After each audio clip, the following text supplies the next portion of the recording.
नमस्कार, मैं हूँ आपकी हिंदी शिक्षिका श्रीमती रंजना सिंह। आज हम पढ़ेंगे वाक्य। वाक्य किसे कहते हैं? सार्थक शब्दों का वह व्यवस्थित समूह जो हमारे विचारों या भावों को पूर्ण रूप से प्रकट करे, वाक्य कहलाता है। वाक्य के भेद। वैसे तो वाक्य दो प्रकार के होते हैं। पहला रचना के आधार पर, दूसरा अर्थ के आधार पर इनको भी कई भागों में विभाजित किया गया है। जैसे रचना की दृष्टि से 3 प्रकार के होते हैं: साधारण वाक्य, मिश्र वाक्य और संयुक्त वाक्य। अर्थ की दृष्टि से 8 प्रकार के होते हैं। पहला विधानार्थक वाक्य, निषेधार्थक वाक्य, प्रश्नार्थक वाक्य, आज्ञार्थक वाक्य, विस्मयादिबोधक वाक्य, संकेतवाचक वाक्य, इच्छावाचक वाक्य, संदेहवाचक वाक्य। सरल वाक्य किसे कहते हैं? जिस वाक्य में एक उद्देश्य यानी कर्ता हो व एक ही विधेय यानी क्रिया हो, उसे सरल वाक्य कहते हैं। जैसे करामत अली ने गाय को चारा खिलाया। दूसरा, रूपा की आंखें खुली। उपर्युक्त दोनों वाक्य में क्रमशः करामत अली व रूपा ये दोनों उद्देश्य हैं और खिलाया व खुली ये दोनों क्रिया हैं। अतः उपर्युक्त वाक्य सरल वाक्य के उदाहरण हैं। दूसरा है संयुक्त वाक्य। जिस वाक्य में समानता के आधार पर दो उपवाक्य समुच्चय बोधक से जुड़ते हैं, वे संयुक्त वाक्य होते हैं। और, परंतु, अथवा, इसलिए, या, तथा आदि अव्ययों के योग से ये वाक्य जुड़े हुए होते हैं। जैसे करामत अली ने गाय को चारा खिलाया और वह घर के बाहर चला गया। दूसरा, रूपा की आंखें खुली और वह इधर-उधर देखने लगी। तीसरा, फूल हम घर में भी सूंघ सकते हैं, परंतु वाटिका की कुछ और ही बात होती है। चौथा उदाहरण है, वे इस गंवार मंडली में बोलना अथवा सम्मिलित होना अपनी प्रतिष्ठा के प्रतिकूल समझते थे। उपर्युक्त चारों वाक्यों में दो अलग-अलग वाक्य हैं और वे क्रमशः और, परंतु, अथवा इन समुच्चय बोधक से जुड़े हुए हैं।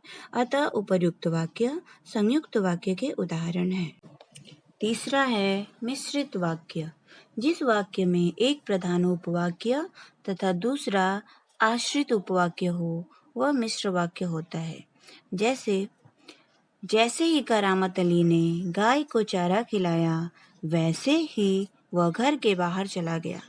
दूसरा, जैसे ही रूपा की आंखें खुली, वैसे ही वह इधर-उधर देखने लगी। उपर्युक्त दोनों वाक्य में एक प्रधान उपवाक्य तथा दूसरा आश्रित उपवाक्य है।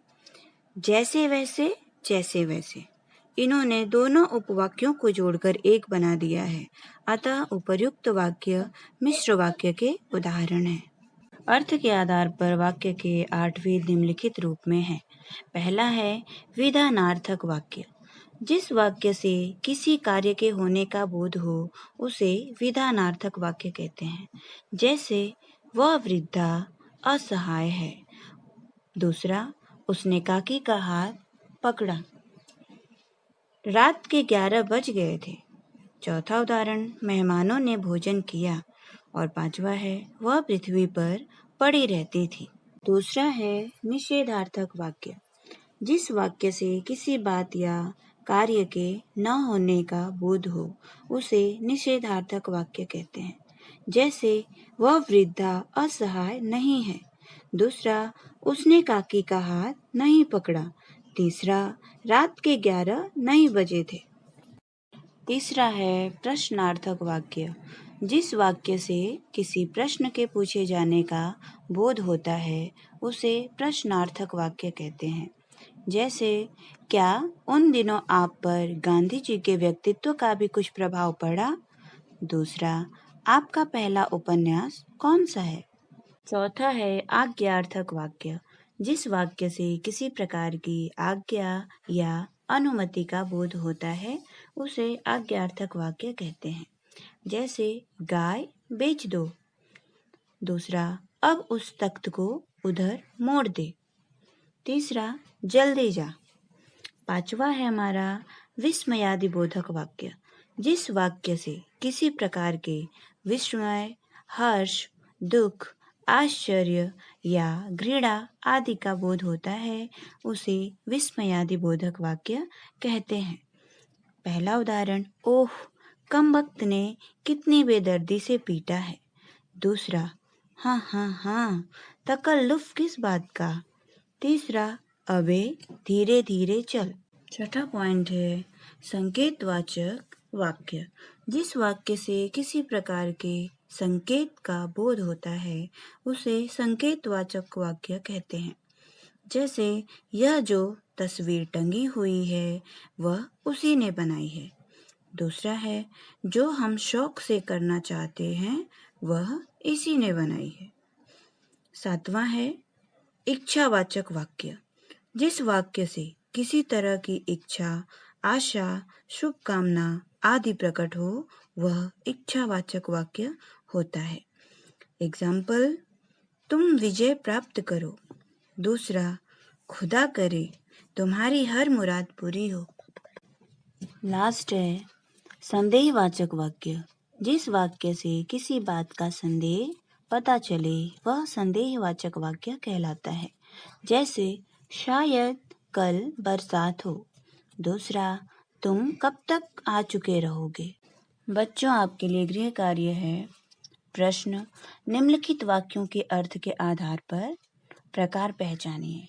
ये सारे उदाहरण को पढ़ना है और उनके सामने कौन सा वाक्य है उस प्रकार का नाम लिखना है।